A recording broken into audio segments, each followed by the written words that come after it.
Então, quando a gente fala de desapegar, a gente não está falando aqui, né, no podcast, só de exemplos de coisas concretas. A gente está falando também de como que eu faço para desapegar de comportamentos que talvez eu nem percebia que eu tinha.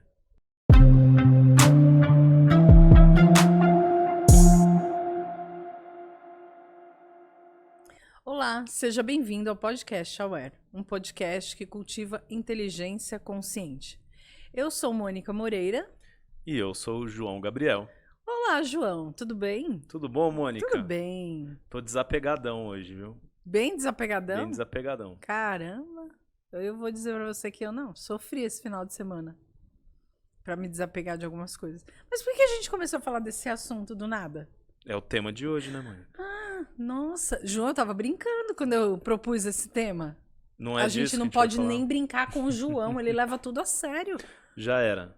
Caramba, João, segredo com você não existe, né? Não. O tema de hoje é... Eu tenho dificuldade de me desapegar. Você tem? Eu também tenho dificuldade de me desapegar. A Mônica, quando propôs o tema, ela tava revirando lá a casa dela, que ela gosta de guardar umas coisinhas, né? Umas coisinhas, isso, É. coisinhas. E quando ela propôs o tema, eu pensei assim, pô, mas só a Mônica vai falar nesse episódio porque eu sou desapegado. Aham. Não sou, Mônica? Sei, bem, né? Os games, os carrinhos lá, né?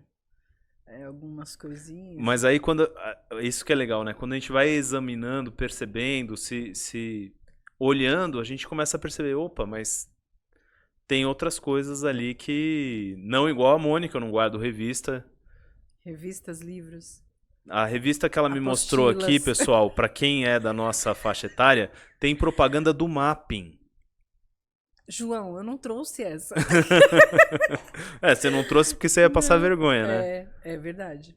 Nem te falo, eu tinha Capricho. Pra quem é de Capricho lá de 1990, tinha a revista Querida. Só adolescente que vai lembrar disso. E a pergunta que fica assim, por quê?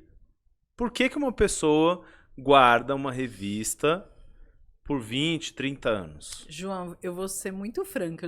Eu consegui jogar metade das minhas revistas fora, mas com muita dor. Porque eu tenho muita Você S.A., muita Pequenas Empresas, Grandes Negócios, super interessante, Exame. E aí eu fui me desapegando de alguns cursos que criam publicações, mas tem um valor sentimental pra mim. É como se fosse a minha Barça, entende? Gente, eu tô brincando aqui, mas é verdade. Você tem uma Barça, Mônica? Eu já tive uma Barça, né?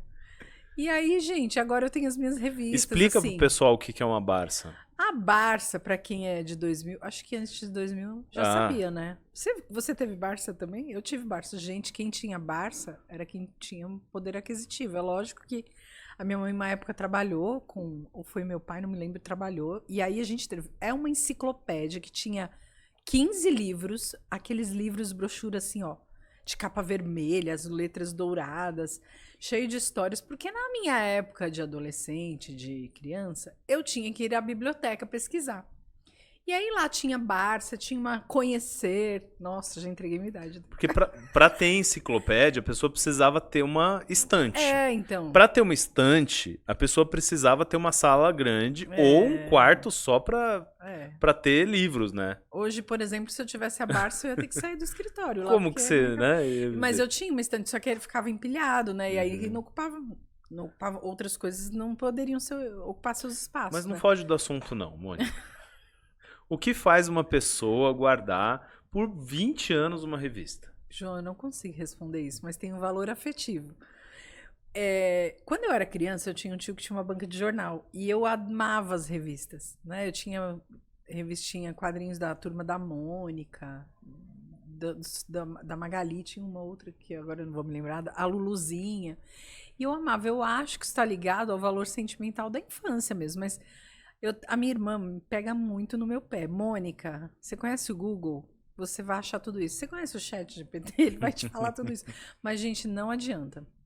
Eu adoro acompanhar essas mudanças do econômico, essas mudanças mundiais na revista. Eu não sou a pessoa do Kindle, eu sou a pessoa do livro físico, gente. Eu preciso do livro para anotar, para escrever, né? Você sabe, né? Já contei isso, que meu livro é todo escrito. E com a revista também, assim, eu joguei já bastante revistas fora. Mas eu fui olhar essas revistas, eu fui fazer essa faxina e me peguei olhando. Que eu falei, não, hoje eu vou me desfazer dessas revistas. Alguém aí em casa já teve esse momento de falar que vai desapegar de tudo? E aí comecei a olhar, vou jogar essa, e fui jogando. Aí, gente, eu joguei o mínimo. Aí vai no monte do que tá pra mandar embora e vai resgatando. Vai. Porque aí eu abro, tem um artigo de uma pessoa que naquela época era uma pessoa muito inacessível e hoje com as redes sociais você conversa com a pessoa no direct, né? Tem artigo de pessoas que já morreram, tem estudos. Eu esqueci, inclusive, um livro que eu ia trazer, né? Tem estudos, tem publicações da época que eu comecei nessa área de comportamento humano que me remetem a conteúdos interessantes. Mas, não sei, assim, eu tenho que admitir aqui, gente, eu não consigo me desapegar das minhas revistas. E eu acho que é interessante, Mônica, essa questão, né? Porque nem sempre a gente tem que desapegar das coisas, né? Acho que não há uma regra, né? Eu acho que é importante a gente tentar entender essa necessidade que eu tenho de manter as coisas está saudável? Essa é a grande pergunta, né? Porque quando você fala assim, olha, eu tenho uma revista porque tem uma reportagem que eu quero guardar, eu tenho uma outra revista porque trata de um tema que eu acho legal, eu gosto de ter o contato e tal. Ok, me parece saudável. Mas também pode passar algumas barreiras aí, né? Ultrapassar algumas questões e se tornar nem tão saudável assim. Você consegue perceber que momento que esse comportamento de apego aos livros, às revistas, ultrapassa alguma barreira para você? Eu acho que ele dispara em mim a minha autocobrança, né?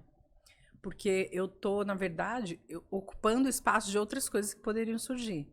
Então, eu vejo que impulsiona mais a minha autocobrança, né? A coisa de você podia aproveitar esse material, podia fazer alguma coisa, poderia compartilhar. E esse apego, acho que essa necessidade de ter o controle da informação, né? Vai disparando coisas aí. Não é saudável, né? Não é. Então, exemplo, eu tinha, na adolescência, quem aí é da minha época vai lembrar. A gente tinha um caderno, era um questionário que a gente respondia perguntas. E eu tinha isso até uns 10 anos atrás. Eu tinha vários cadernos de várias séries. Tinha diário, onde as pessoas escreviam mensagens. E tem muitas pessoas lá que algumas não moram mais aqui, outras você nem sabe onde estão, outras você já não tem mais nenhuma relação de amizade. E vai disparando várias emoções. Vai levando você para um lugar que pode ser uma coisa boa, mas também pode ser uma fuga, né? De não enfrentar a realidade. Então, eu acho que quando você fica muito presa nisso, vira um certo saudosismo, né? Essa nostalgia. Eu achei interessante que você já relacionou ali, né? A manutenção das revistas, dos livros, há uma necessidade de controle. Olha que interessante, né? Às vezes o nosso apego denuncia um comportamento que talvez não faça tão bem pra gente. Né? Então, será que, além de ser apegada, né, no livro e na revista, que é o que a gente observa, é aquilo que a gente conseguiu observar, será que você também é apegada nesse comportamento de controle? Pode ser também, né? Eu já me percebi em algumas atividades, né? Nesse comportamento de controle. Quando eu trabalhava em uma outra empresa, eu trabalhei um tempo numa importadora de brinquedos, eu transitei em muitas áreas lá, né? Eu tive uma posição de gerente geral e aí eu assumi algumas áreas lá. Só que eu sempre estava junto com o RH, fazendo a parte de integração, de desenvolvimento. Então, aquelas atividades de desenvolvimento eram meu filho e eu queria controlar. E aí, quando vinha alguém para me ajudar, a pessoa tinha uma certa dificuldade para eu deixá-la fazer sozinha, né? E eu percebo esse comportamento em algumas pessoas. Inclusive, eu já atendi pessoas com esse comportamento onde ela teria que realizar uma outra atividade, não mais aquela, mas aquela virou o filhinho dela, a atividade querida, né? Cria um vínculo emocional. E aí você tá sempre no comando de, será que a pessoa tá fazendo certo? Então, eu me lembro nessa época que tinha uma pessoa que trabalhava comigo e ela tinha uma alegria muito grande de estar trabalhando comigo, de estar trabalhando naquela atividade, mas eu ficava meio que assim, peraí, vamos sentar primeiro, vamos ver se é assim mesmo. Não, ó, mas eu acho...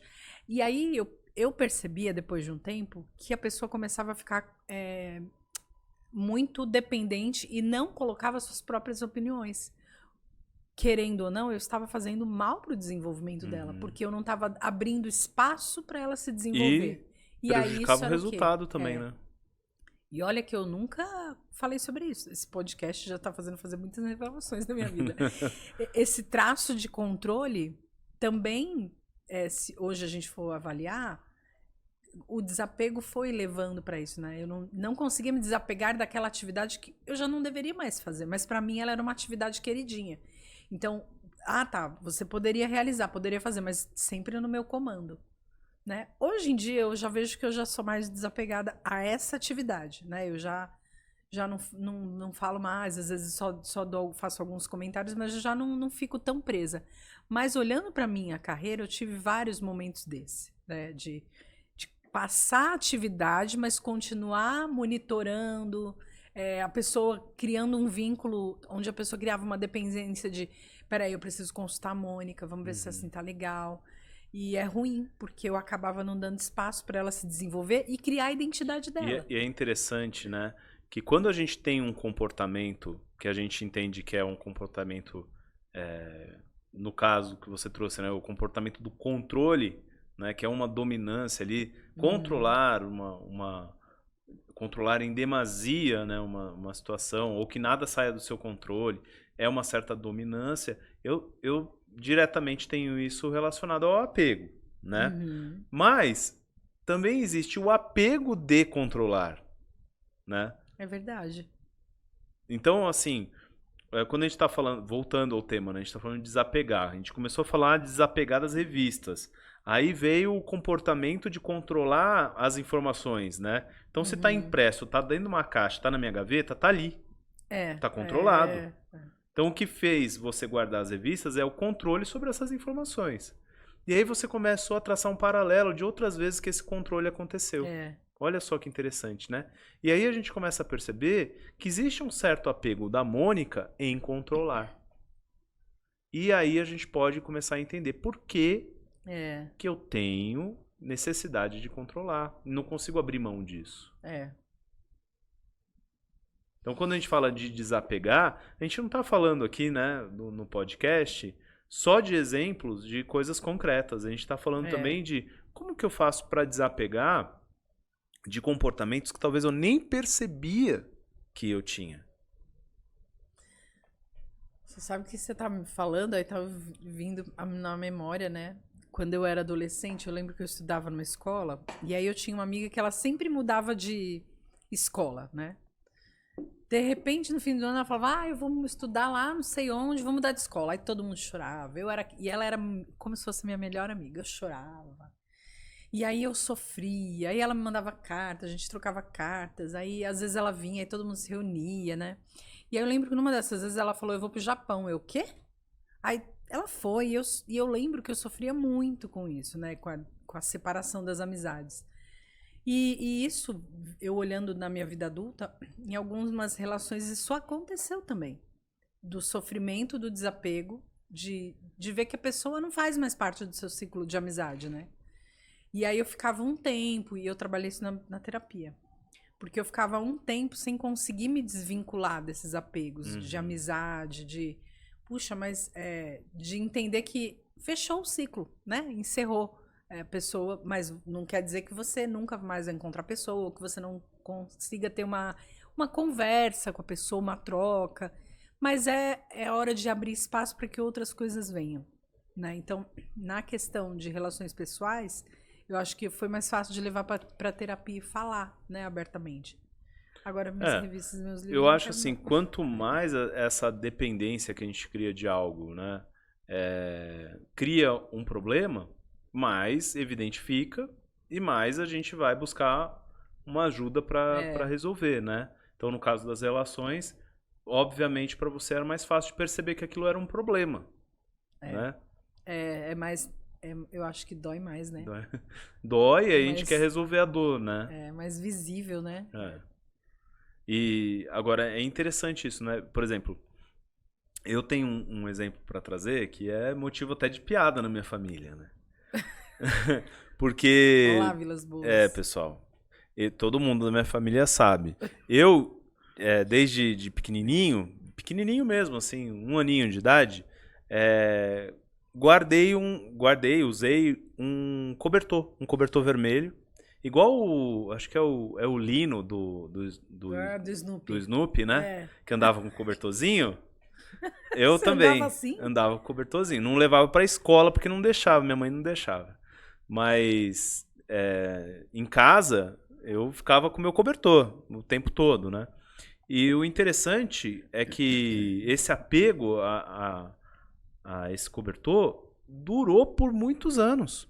Então eu já era adulto e esse cobertor tinha que estar ali, né? Ele já estava estrupiado, como diz minha avó, já estava todo lascado o cobertor, mas ele tinha que estar ali no meu quarto, tinha que estar ali na minha cama, não usava mais, não dava mais para usar, mas ele tinha que estar ali, um apego àquilo, né? E o que esse apego significa, né? Porque, vamos pensar racionalmente, por que eu precisava daquele cobertor? Tinha algum vínculo emocional, mas Pra não era nada. nada, né? Era um vínculo emocional, uma dependência. Porque aquele cobertor me trazia algum tipo de benefício. Que benefício? Uma acalmia, uma tranquilidade, né? Qual é esse apego emocional? Então, eu demorei muito tempo para entender, né, o que acontecia, e eu também achava meio absurdo eu ter que manter, é tipo um toque, né? Você tem que manter ali o cobertor. E incrível, gente. Toda vez que eu tentava desfazer dele, eu não dormia. Gente. Eu tinha insônia. Então, eu ia mantendo ali, né? O cobertor na cama, dobradinho, guardadinho e tal. E aí chegou uma época que eu falei, gente, não dá mais, eu preciso desfazer disso aqui, né? E comecei a tentar entender o que acontecia comigo, por que eu precisava manter aquilo. E eu comecei a perceber que aquele cobertor me dava segurança. Né? Mas a segurança não... Se você atualizar, eu não precisava mais da segurança que ele me dava. Porque para aquela criança que tinha um pesadelo, que acordava à noite, que tinha dificuldade de dormir, o cobertor ajudou, né? De alguma forma. Mas o adulto não precisava mais. Só que a repetição, o apego a esse comportamento, o apego a essa repetição de situação gerou um vício nesse comportamento que eu não conseguia mais quebrar. Nossa, que forte. É importante identificar. Hoje eu não uso mais o cobertor. Eu ia te perguntar.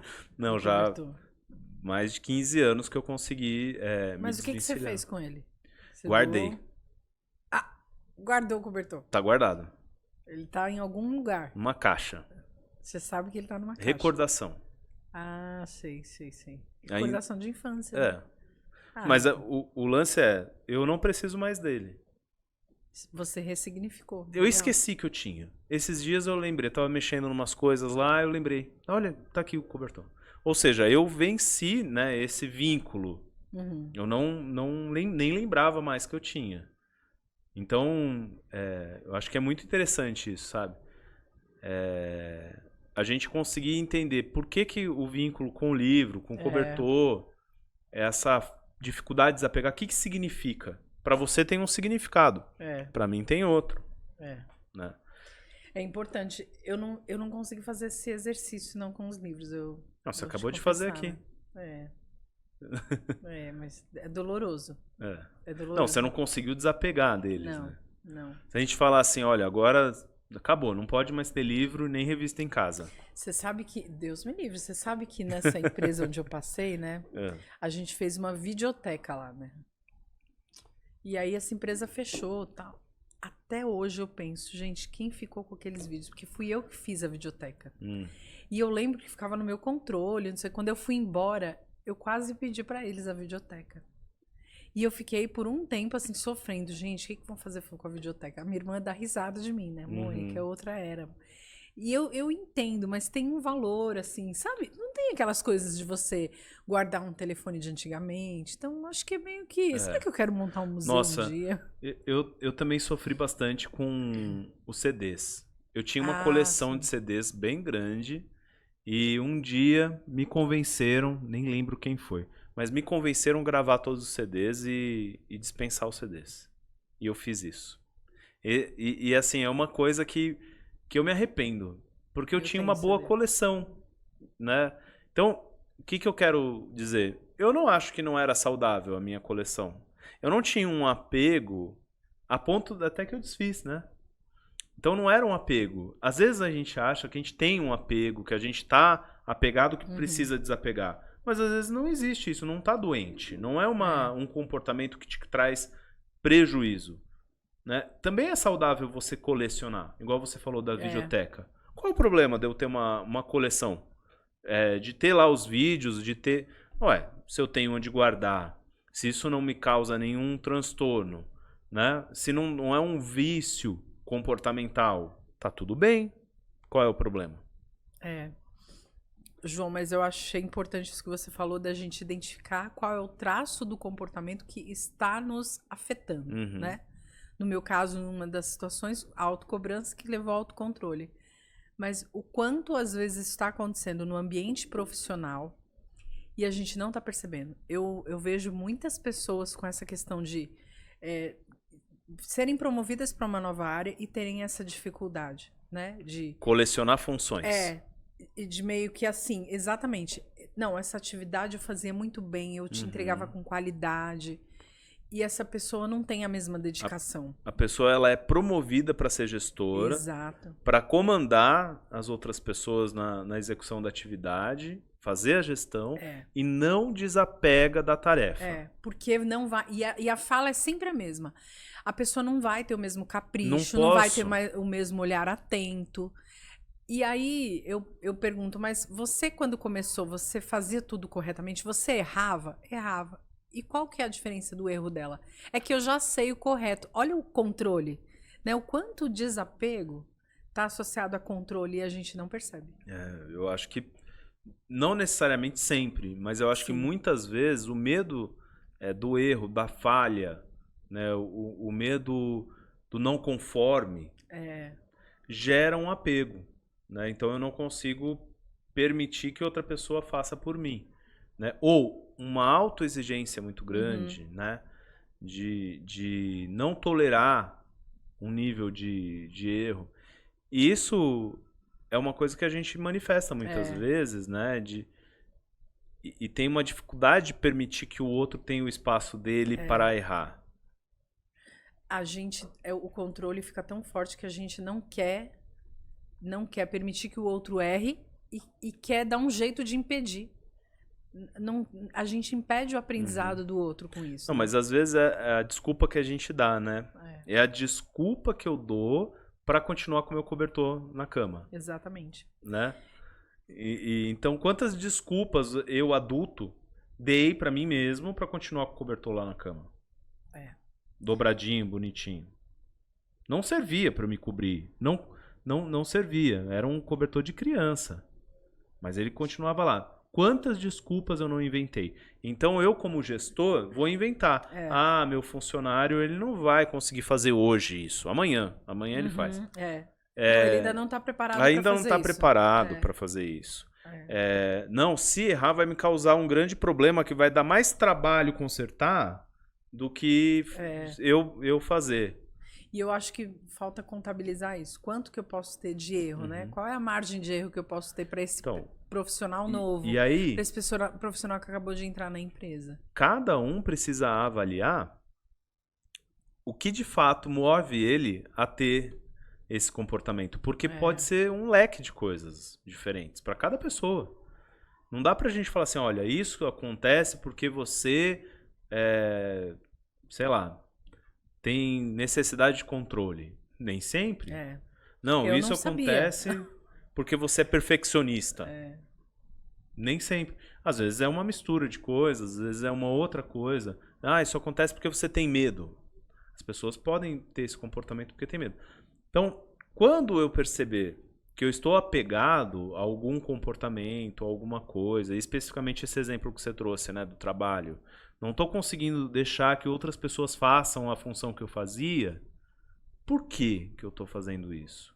Tem uma situação aí também. O apego daquela tarefa por medo de que alguém olhe e fale, tá vendo? A pessoa não era mais tão importante assim. Essa atividade, ela não era mais tão importante para o funcionamento, para o processo. Né? Ela tá dando valor e a pessoa perdeu o espaço dela, né? Tem pessoas que estão muito... não, só tem esse jeito de fazer... Aí vem um funcionário novo, traz novas ideias de fora. Não, esse jeito não dá certo por causa disso. O apego. A pessoa tem 1000 justificativas que são até plausíveis, mas você vê que não é isso. E, Mônica, às vezes a gente olhando dentro da situação, né? Eu já passei, por exemplo, por situações onde o meu superior fazia isso comigo. E eu achava que as piores coisas, né, dessa situação. Mas será que ele tinha consciência? Hoje eu olho para isso e eu penso, pô, bem provável que as pessoas não tenham consciência que estão fazendo isso. E a gente toma atitudes, a gente age muitas vezes sem perceber. Uhum. Então eu posso estar fazendo isso porque eu tenho medo do outro me superar, ser melhor do que eu. Eu posso estar fazendo isso porque eu tenho realmente medo do outro errar e prejudicar o nosso trabalho. Mas eu não consigo enfrentar esse medo. Pode ter medo de perder o lugar dele, né? De perder Mas a importância olha só, dele. o que eu estou tentando dizer às vezes a pessoa não sabe que tem esse medo. E ela toma a frente, ela não dá espaço para o outro, ela é apegada a essa função e não percebe. Não percebe. Cria falsas justificativas para aquilo e não olha, não observa, não tenta entender o que acontece de fato. Se a gente olhar, por exemplo, para os nossos clientes, nos meus pelo menos, todos eles que apresentavam esse tipo de comportamento não sabiam. Foi uma grande descoberta perceber que eram apegados emocionalmente de alguma forma àquela função. E a um certo ponto descobri que tinha medo do outro superar ele, tinha medo de errar, não podia errar, mas espera aí, todo mundo erra, né? Então as pessoas elas não sabiam. Não é que elas estavam ali querendo prejudicar o outro, não dar espaço de propósito. Tinha um exercício que eu fazia lá na nossa sala lá. Você quer falar da sala? A gente vai ter que falar das suas gavetas. Não é disso. E que me fez pensar nisso, que às vezes precisa ampliar a visão. O que era a atividade? A gente ficava lá no 28º andar, quem foi lá no escritório vai lembrar da altura. E aí, quando a pessoa ia lá a primeira vez, ela chegava, tava lá no térreo, aí subia, vinha. E aí eu falava, e aí ela tava trazendo uma situação dessa, né, eu não consigo fazer isso, só existe esse jeito, eu não tô vendo outra solução, e é assim, é meu. Uma situação que você percebia um certo apego e uma resistência em ver algo maior, de ampliar a visão, né? E aí eu falava pra pessoa, vem mais um pouquinho aqui pra frente. Aí até que eu levava a pessoa na sacada. Eu falo, olha a vista, o que você tá vendo agora? Tô vendo isso, tô vendo aquilo. Quando você tava lá no térreo, você conseguia ver tudo isso? Não, nem sabia que tinha essa visão.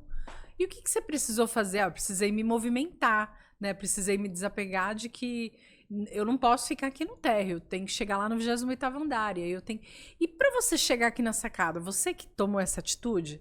Não, você que me convidou. Tá, e se eu não tivesse te falado para você olhar tudo? Eu só ia ficar olhando para um ponto, né?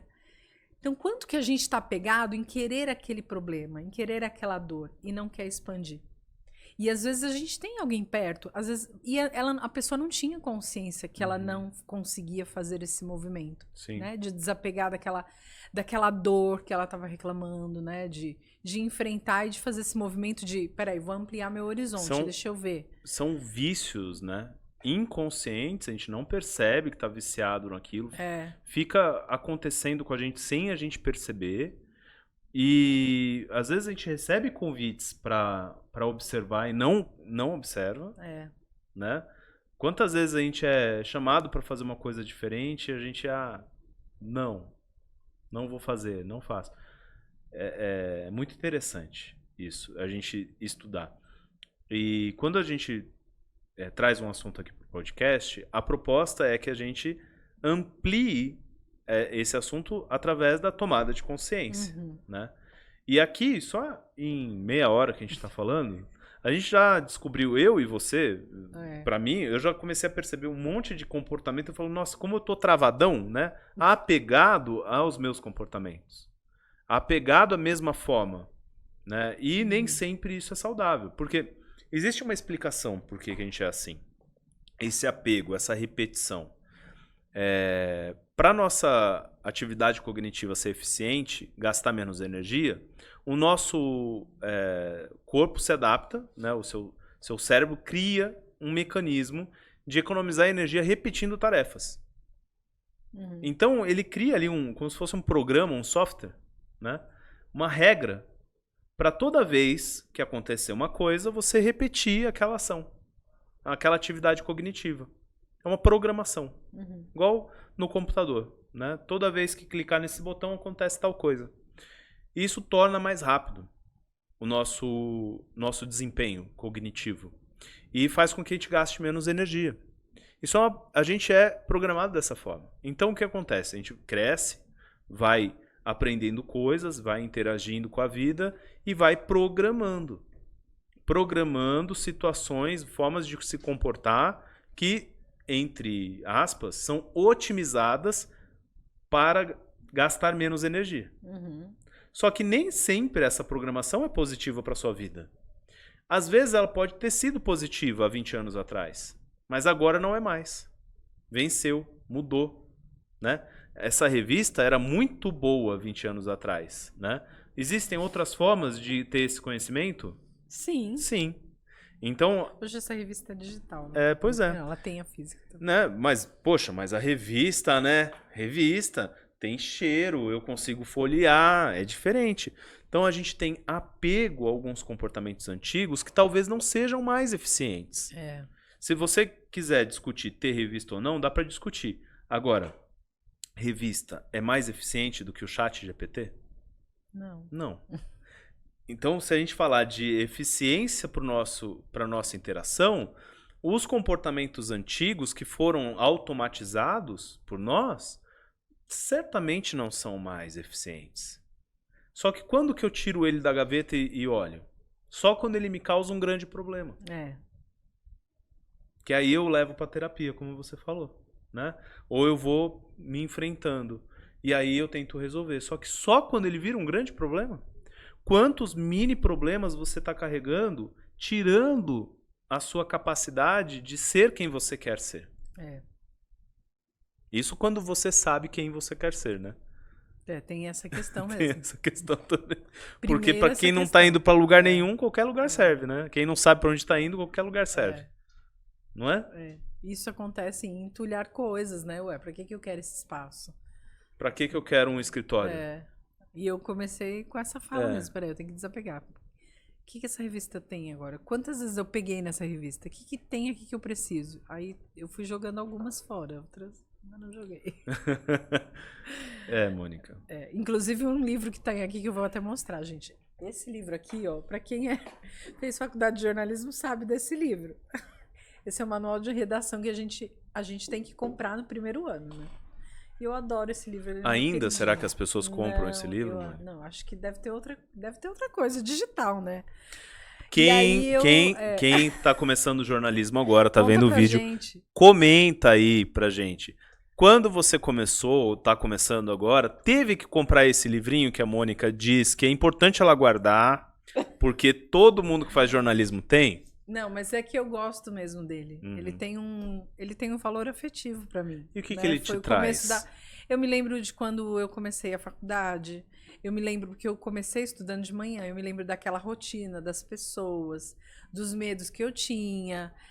E quanto eu fui aprendendo a fazer várias coisas consultando ele. Eu me lembro de alguns professores, de alguns amigos. Então ele tem um valor afetivo. Tem amigas minhas que eu sei que daquela época que vai ver que vai lembrar desse livro. E você precisa do livro para lembrar disso? Então, agora eu quero precisar dele. Agora eu quero, mas não preciso, né? Você porque não tá precisa. Tudo armazenado, né? As emoções estão aqui. Então, às vezes, né, também uma hipótese é você está depositando no livro a confiança de te fazer lembrar, a confiança de te guardar isso, né? Mas está dentro de você. É, O quanto falta, né, nesse caso, a autoconfiança de saber que você consegue produzir essa lembrança sem o livro.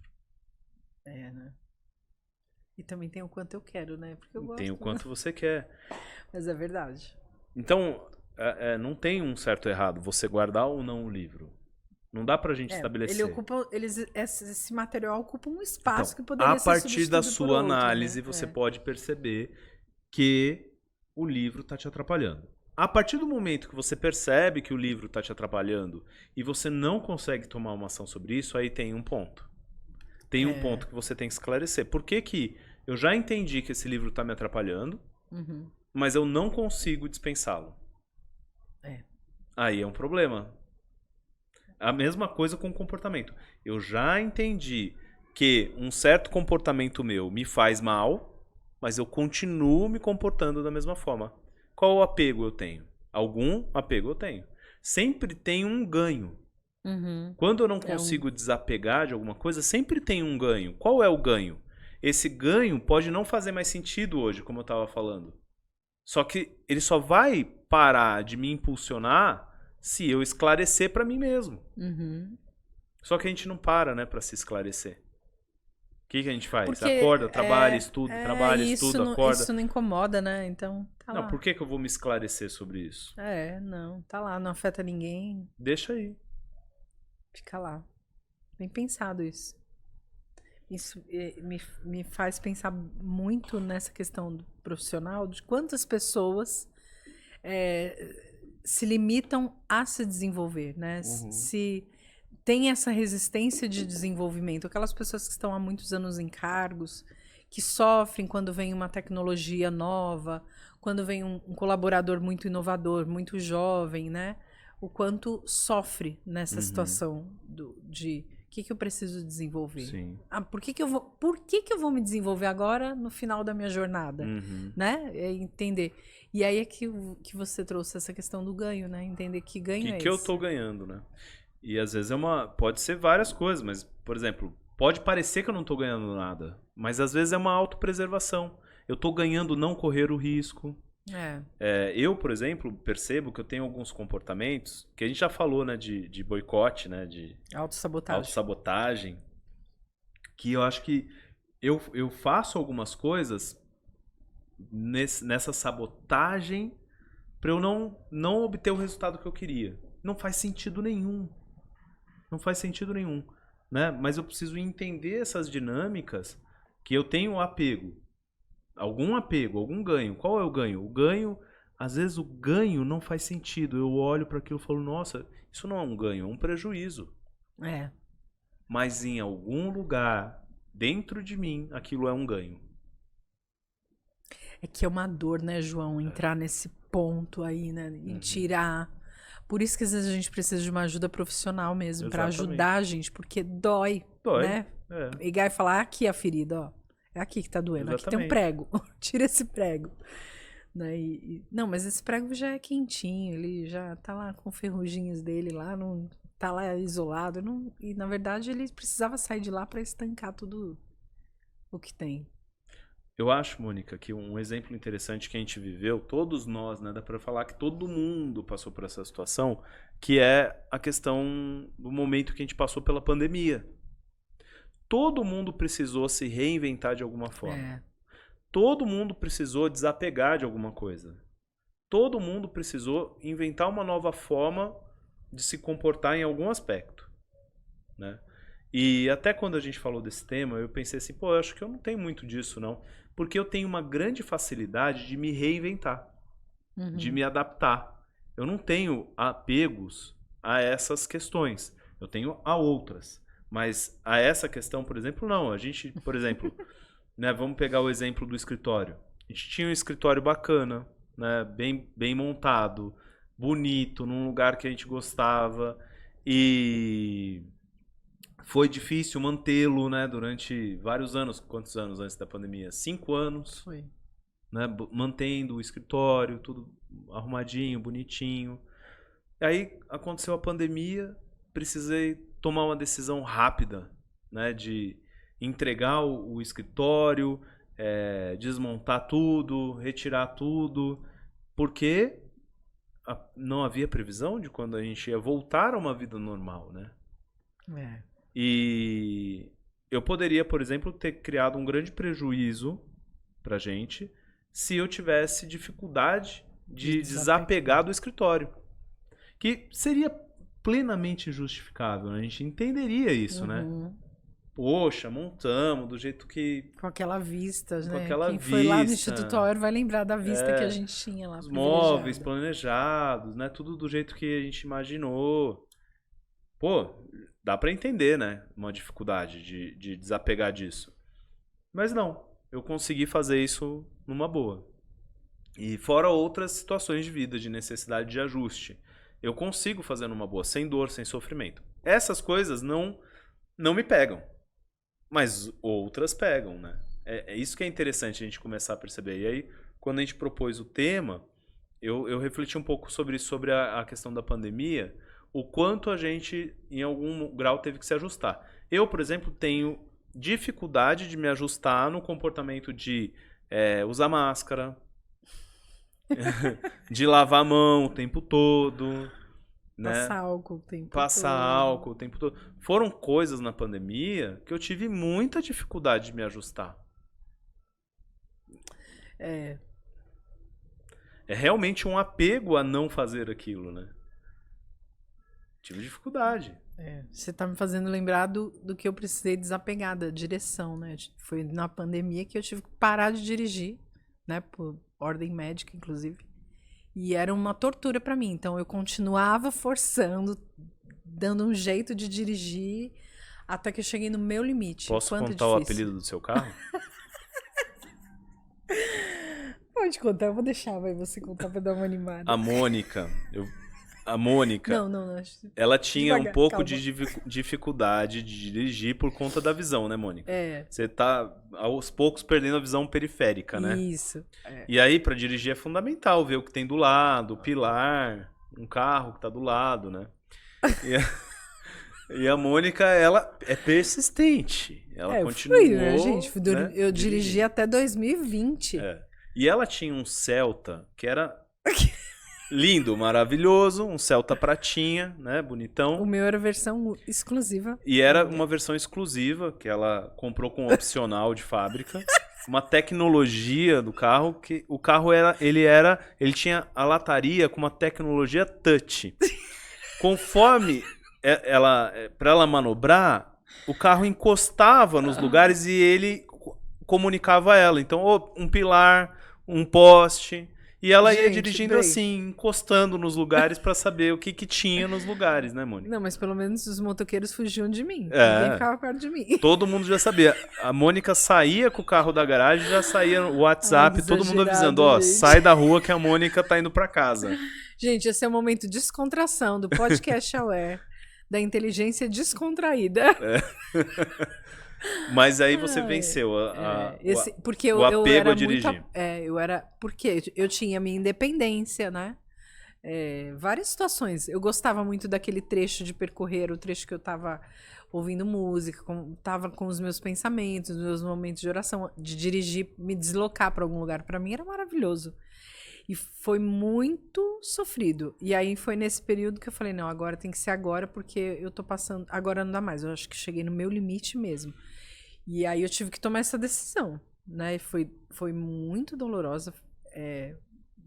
Eu precisei de ajuda, inclusive, para enfrentar, mas foi um momento eu acho que desses desapegos que eu trabalhei, foi um momento onde eu fui mais pontual, assertiva, onde eu fui diligente mesmo. Agora vamos fazer e faz logo, entendeu? Foi essa situação. Agora do escritório você me lembrou e você foi falando, eu fui sentindo a emoção do final de semana que você foi fazendo a mudança. E é incrível, gente. Ele realmente foi lá, firme, forte. Eu já tava chorando. Porque eu falava, meu Deus, a nossa sala, a nossa vista. Né? Os clientes gostavam muito de ir lá, de tirar foto do pôr do sol. Os clientes que eu conseguia ficar na sacada, a gente tinha uma conversa mais leve. E foi Tá vendo como são os apegos? A parte mais difícil da mudança foi as suas gavetas. Tá, mas isso daí não me deu nenhum apego. Podia levar. Então, mas nas gavetas tinham formulários, tinham materiais que eu pegava em feiras. Deixa eu explicar pro pessoal. Pessoal, a gente tinha pouco espaço, não era muito. E a gente tinha uma regrinha, cada um tinha uma gaveta. Olha isso, gente. Só a Mônica que podia ter 3. Gente, é lógico que eu tinha que ter 3, né? Eu era a pessoa que fazia a curadoria dos conteúdos, então eu recebia materiais. Eu tinha que ter mais espaço, vocês não acham, verdade. gente? Aí a hora que a gente falava assim, vai, Mônica, esvazia aí uma gaveta que não cabe mais. Nossa. Eu vivia numa eterna negociação. Pensando bem, eu acho que nessa época eu já estava treinando meu desapego, porque eu vivia em negociação com vocês. Pra vocês me deixarem usar as gavetas. Vera vai lembrar disso, né, Vera? Muito bem, Mônica. Você me expôs várias coisas, mas eu acho que a gente está brincando aqui, tem essa questão dos objetos, das coisas, mas o que eu percebo que causam sérios danos é do profissional, quando ele muda para essa posição de liderança ou de júnior para pleno, de pleno para sênior, onde ele desapega de algumas coisas que escancara esse comportamento de controle, de perfeccionista, né? Inclusive... E não é uma vez só na carreira, né? São vários níveis que a gente vai evoluindo e cada nível tem um desafio de desapego diferente. Tem. Né? Quando eu deixo de ser operacional e assumo uma primeira função de gestão, é bastante difícil deixar de fazer a tarefa. Mas depois, quando eu dou um outro salto para ir para um outro nível de gestão, eu quero continuar fazendo aquela gestão rasteira, gestão de tarefas. E aí eu fico disputando espaço com o meu gestor abaixo de mim. E não consigo desenvolver também, Mônica, outros comportamentos são importantes. Então, tudo isso pode causar muito problema, né? Por isso que eu acho que quando você está nesse movimento aí, onde você está nesse controle ou nesse apego da atividade ou da posição anterior, mas você encontra um significado nas suas novas atividades, na sua nova posição, e você se conecta mesmo com isso, você vai desprendendo, né? Você vai dando espaço, porque você vê que aquele tempo que você ficava controlando a atividade do outro tá te roubando tempo para você desenvolver e para você inovar. Sim. Né? E você aí, tem que isso se que é tornar importante. um multiplicador, não somar esforço. Você tem que multiplicar. Isso, Mônica, me veio aqui uma questão para falar. Acontece muito com o empreendedor. Verdade, João. Muito, muito. Porque a pessoa, ela muitas vezes decide empreender porque ela é boa numa atividade. Vamos pegar um exemplo, uma costureira. Ela é muito boa em costurar. E aí ela fala, bom, ao invés de ficar aqui trabalhando para as outras pessoas, eu vou ter a minha loja de costura. Né? Ou, como fala, minha oficina de costura. Ateliê. Montar um ateliê. Ok. Só que ela quer continuar costurando. E aí, quem vai olhar o negócio? Quem vai fazer as negociações? Quem vai pensar o negócio, se ela está costurando? Né? Então, isso acontece com várias áreas de empreendedor, em qualquer área. A pessoa ela vai exercer o papel do empreendedor, ela precisa desapegar da operação, da tarefa. Ela tem que pensar no negócio, ela tem que pensar em como esse negócio vai funcionar. E também existe uma pressão, muitas vezes dentro da própria empresa que essa pessoa monta, dos próprios funcionários, de olhar e falar assim, esse cara não é merecedor porque ele não está aqui fazendo as coisas. Exato. Né? Ele não está aqui fazendo. Eu tive uma lanchonete, né? E eu comecei fazendo o lanche, né? Na chapa, lá, fritando hambúrguer. E legal, aprendi como faz. Eu acho que isso é importante. Só que assim que eu pude colocar alguém no lugar, tinha dinheiro para colocar, coloquei. E fui me afastando da operação, né? Só que eu sabia como tudo funcionava. Isso é importante você saber. Mas você consegue saber e se afastar, né? Muitas vezes eu ia lá e via as coisas acontecendo errada e eu falava, puxa, queria voltar para fazer. Né? Por quê? Porque eu vou fazer mais rápido, não vai sair errado. Já sei como é o resultado, como faz bem, né? Fazer essa gestão dessa tolerância né, do não ir lá fazer e fazer gestão do que estava dando errado, era um grande desafio para mim. Saber como deveria ser feito, ver que está sendo feito errado e não poder ir lá e tomar o controle de volta e fazer, era muito difícil. E eu entendo que é difícil para o empreendedor, que ele quer que o negócio dele aconteça, né? Só que se ele não for pensar no negócio, se ele não for empreender de fato, quem vai fazer? Porque tem uma coisa, quando as pessoas falam que querem empreender, elas só pensam na parte boa, né? Vou fazer o que eu gosto, vou viver do que eu gosto, nunca mais vou trabalhar na vida que eu vou viver o que eu gosto, mas tem uma parte mais burocrática, mais difícil, mais chata, que tem que ser feita. Exatamente. E você vai ter que ver alguém fazendo aquilo que você aprendeu a fazer bem, né? Aquilo que você aprendeu da sua identidade, vendo um outro fazer. Ele seguindo a sua identidade, mas do jeito dele. E é isso que a gente precisa aprender.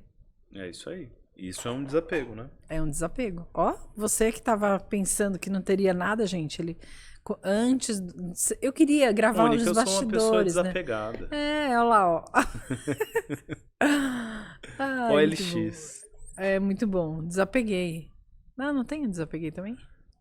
Não é propaganda da OLX. É OLX, é verdade. A próxima só se for pago, viu, OLX? Sim, chega, né? Não dá mais. Mônica, e aí? Desses livros tem algum que é recomendação? Então, são todos olha, exemplos de arquivo morto? É mais ou menos isso. Esse livro aqui é um livro super... É um clássico, é muito simples. Muita gente já Marie Kondo, que é uma japonesinha que ficou muito famosa com as organizações. E embora seja, gente, mas esse livro que vocês estão indicando, tá caindo as indicações desses livros. Esse livro eu indico para quem tem essa dificuldade de desapego, de arrumar as coisas, de organização, para começar. É uma leitura leve. Tem o documentário dela, acho que é no Netflix, se eu não me engano. É uma leitura leve, mas ela faz a gente refletir sobre esses espaços que a gente está deixando de dar, até na nossa vida, no mental mesmo, por conta dos nossos apegos, né? Eu ainda estou nesse exercício, tá bom, João? Tá bom. E aí a gente falando dos livros antigos, gente, esse é o meu livro mais antigo aqui, mas mais antigo que esse é o Monge Executivo, que eu acho que eu emprestei para alguém. Se tá com você o meu livro Monge Executivo, me devolva. Mas como que você emprestou para alguém se você não empresta livros? Gente, foi na época que eu tava boazinha ainda. E esse livro aqui, eu tenho ele desde 2007, ele é um queridinho. Eu já apresentei ele aqui, né? Os 7 Hábitos. Esse livro ajuda a gente a pensar nessa questão, João, de apego, de controle, de querer executar sempre, do reativo, né? Dessa dificuldade de se lançar. Ele traz muitas questões que é importante, também fala da autogestão, que eu acho que é um ponto importante. Agora o resto é revista, João. O resto são minhas revistas. Gente, olha, eu vou contar a verdade. Olha a data dessa revista. Quem tem uma revista de 2008... É 2008, não é? Não, essa é 2009. Mas essa não é... Sua carreira em 2009. É? Deve ser final de 2008. Né? Gente, essa revista... Gente, eu tenho revista de 2010, de 2011. E sabe o que foi legal nessa situação toda? Eu encontrei a minha revista do meu TCC. Olha. É que eu não trouxe. Chamava Questão de Atitude, a revista. Essa aqui já tá defasada. A vantagem de ter 2 carreiras. Hoje são 5. Gente, olha isso. É isso, né, João? Gostou das minhas revistas? Mas eu não posso te emprestar. Tem artigos aí ótimos que eu não quis jogar fora por causa de alguns artigos. Você SA.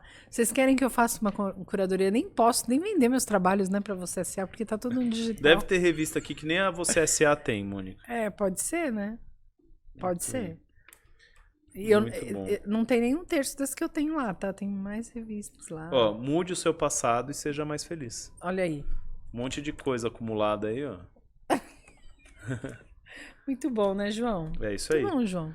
Bom, eu acho que a gente conseguiu, né, falar aqui de desapego, né, e de explicar um pouquinho como tudo funciona. Eu acho que foi muito legal o papo. Eu queria convidar as pessoas a assistirem os outros episódios. Quem tá chegando aqui nesse, né, Mônica? É isso aí, Gostou? gente. Assistiu até o fim? Achou legal? Tem já mais um monte. Esse é qual? Esse é o 8º. Não.